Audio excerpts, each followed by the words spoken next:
Hi, I'm Kirsty making from Naio Nails. In this video, I am going to talk to you and demonstrate for you pinching. Yeah, so we're going to show you all about pinching because some people get a little bit confused of when they can pinch, when they can't pinch, what's over pinching, what's under pinching, the benefits of it. So we're going to go through all of that. Ding, ding, ding, ding, ding, ding, ding.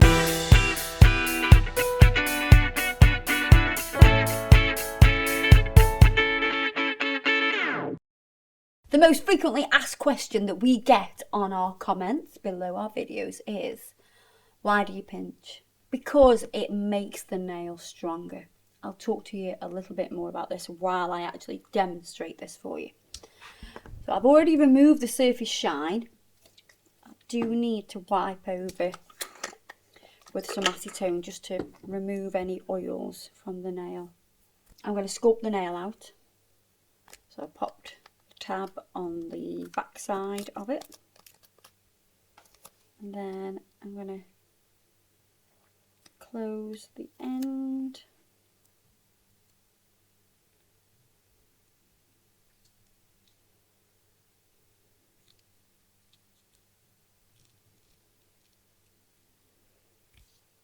dehydrate, and I'm going to prime. Do 2 coats of that. Right, what I'm going to do is I'm going to build this nail out. I'm going to use warm beige.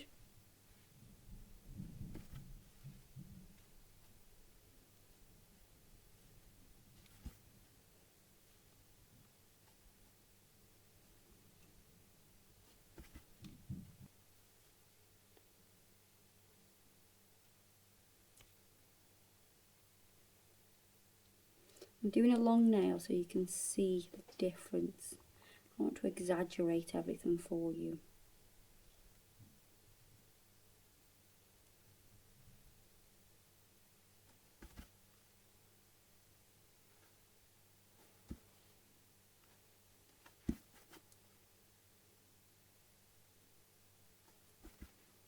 So I started at the free edge first because I knew the free edge would take me longer to do, and doing, you know, the cuticle area actually doesn't take very long.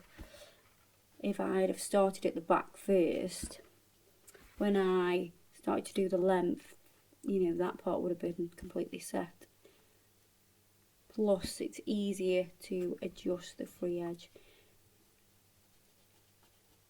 at the end like that. So if you look at the nail now, it's going matte at the back. It's a little bit shiny at the front because we've dragged the brush over it, haven't we? So that'll make it shiny. You can see how it's all going to start to go matte now. You can test pinch with your fingers, and that's still too wet because I can feel that I can squish into it a little bit. So probably give it another 20 seconds. I'm just going to test that. Because if we start to if I put this pinching tool on straight away without test pinching it first and making sure it's at the right point, what will happen is that the sides will just collapse and just squish and you'll just ruin the nail. So it needs to be at that pinching point. So you know it's at that point when it starts to go matte. And also test pinch with your fingers to make sure it's not going to squish it or collapse the sides. That's very, very important. Another reason why I do the free edge first before I do the cuticle area is because the acrylic will set faster on the nail bed because of the heat from the finger, whereas the free edge has no heat, so it'll take longer to set. So in theory, it should all start setting at the same time. So the front and the back, 2 separate beads will set at the same time because of the lack of heat at the free edge. So as I'm letting the tool pinch now, what it's doing is bringing the sides in and creating a greater C curve. You can add a little bit of pressure. Once it's been on for about a minute, 30 seconds to a minute, you can add a little bit more pressure. I'm going to pinch the free edge as well. Now obviously with the pinching tool it doesn't go that narrow, it'll pinch from where the nail bed is up to around here. So it'll pinch that sort of centre point from here to here.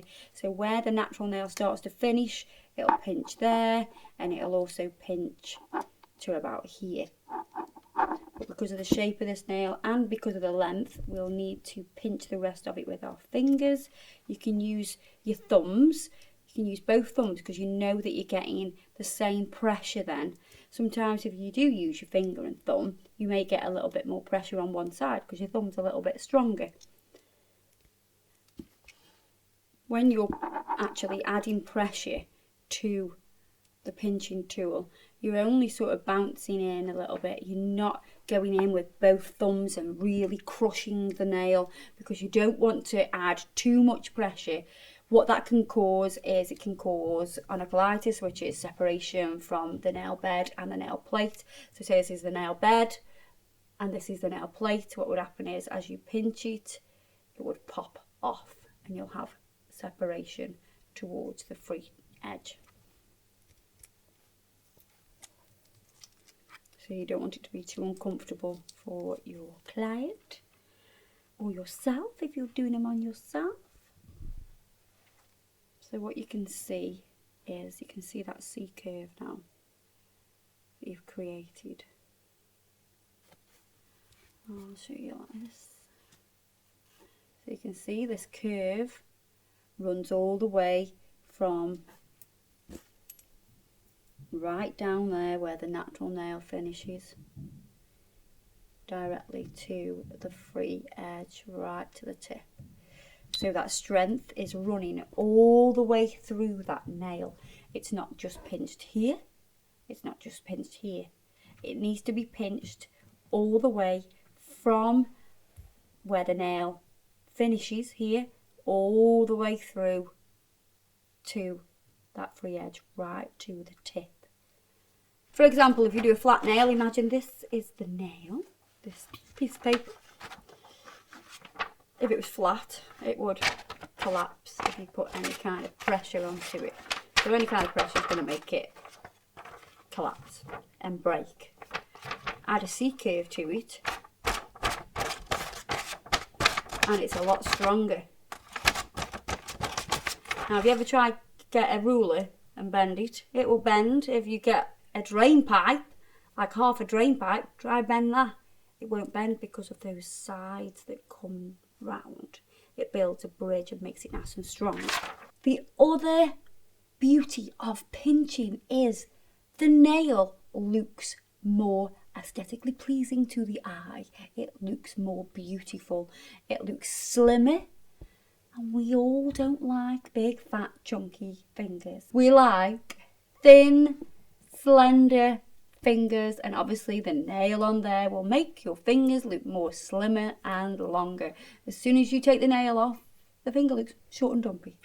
Okay, with the pinching tool, let me just go through this. This is your pinching end, and what you do is you'll pinch those together and it'll open that section up, and that goes side to side. You don't want it to be on like that or like that. You need it to go to the side of each part of that nail. So from side wall to side wall. Do not put it on like that. That's just going to pinch the finger. Make sure you've got no skin. It's just nail that is going in the pinching tool.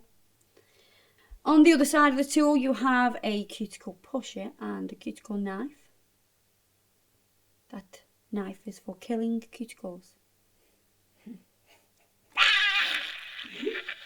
No, it's not. So this part, this spoon-like part, is for pushing back the cuticles.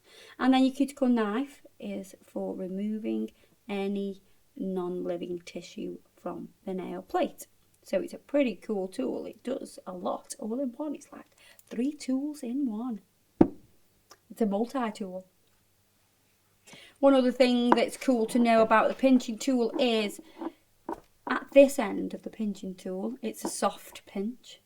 And as you go further up, you have a tighter pinch. As we go all the way to the end like that, all the way down here, it's a really tight pinch.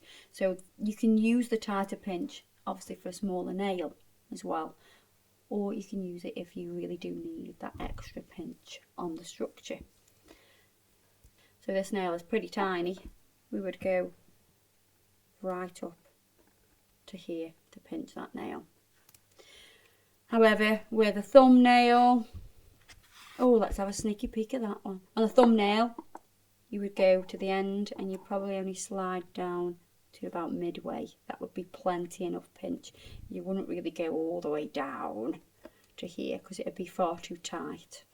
If you put the pinching tool on and it's sticking up like this, it's only going to pinch this small area here.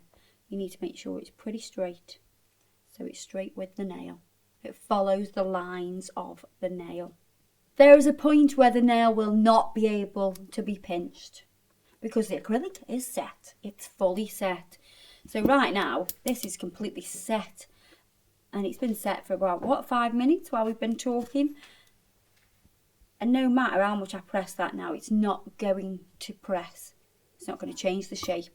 So sometimes you may come back to the nail to pinch it and think, oh, I haven't pinched that. Put it on and try to force it to pinch. Don't do that because you will crack the nail. Not good. So don't try and force it once it's set. Once it's set, I'm sorry, game over. You can't pinch it. So it's quite important to, as you're going through and doing your set, is to pinch, and then you can work on the next nail. And then as that one's finished, you can pop the pinching tool on, work on the next nail. So you can basically go from nail to nail. It is an idea to buy 2 pinching tools, especially if you're doing competitions and things like that. But 1 pinching tool in the salon is absolutely fine. Some people say, why does my nail technician not pinch my nails? Maybe because your nail technician hasn't had training on pinching, or is a bit too scared to pinch, or has had a go and can't quite get it right. Maybe because she doesn't have the time to pinch your nails. I mean, I don't think it really takes up that much more time. It probably adds on 2 minutes to the service, which is nothing to me. So I think maybe she's just not quite as confident, or maybe she's going to do it in the future. Maybe you should ask, why don't you pinch my nails? I hope you've enjoyed the video. I hope it's helped you to understand pinching and why we do it. Don't forget to check us out on Facebook and Instagram. Have a look at all our other videos as well if you haven't seen. If you're a newbie, hello to you. If you've been watching us for years, hello to you and welcome back.